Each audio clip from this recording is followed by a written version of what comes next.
Molt bon dia! Us donem la benvinguda a la 21a Jornada Retail de Comertia des d'aquest auditori AXA de Barcelona. Comertia vol ser part activa per prendre les decisions més importants del món del retail i del comerç de l'empresa familiar. Polítics i empresaris hem de parlar i prendre decisions junts. Emprenedors, autònoms, pimes, empresaris, tots formem part d'un mateix equip que sovint dona molt més del que rep.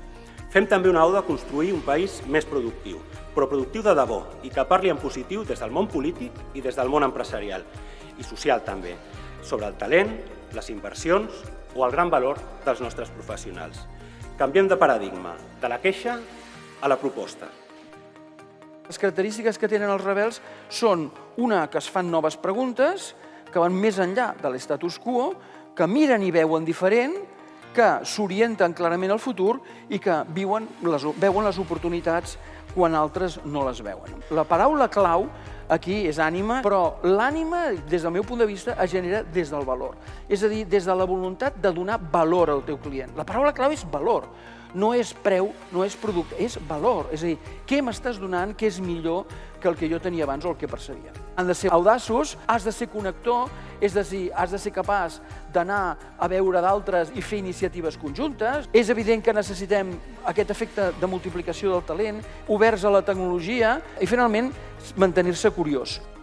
No hi ha dies de festa quan es vol ser el millor, sigui el millor cuiner, el millor esportista, el millor professor, el millor científic, vius únicament per buscar l'excel·lència cada segon de la teva vida. Hem d'entendre el fracàs com algo positiu, ser somiador, somiar a lo gran, treballar moltíssim, perquè no hi ha res màgic, s'ha de treballar i molt, i sempre amb un gran somriure. Si som positius, si disfrutem del que fem, és molt més fàcil que ho aconseguim, que ens adaptem, que treballem dur, que no ens rendim, que donem valor al nostre entorn i viatgem junts, importantíssim. Sempre ens preguntem què fem, com ho fem i per què ho fem així.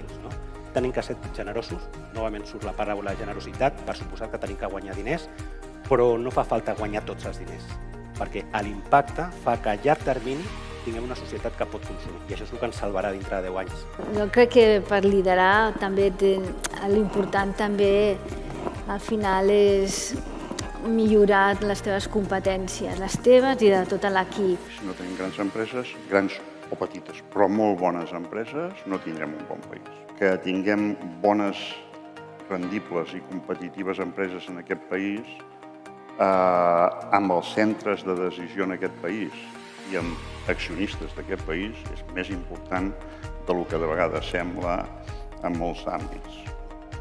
La falta de retención de talento, yo no digo que no tenga consecuencias o causas, el origen en ciertas situaciones, que quieren trabajar más online, no sé qué, lo que sea, por supuesto.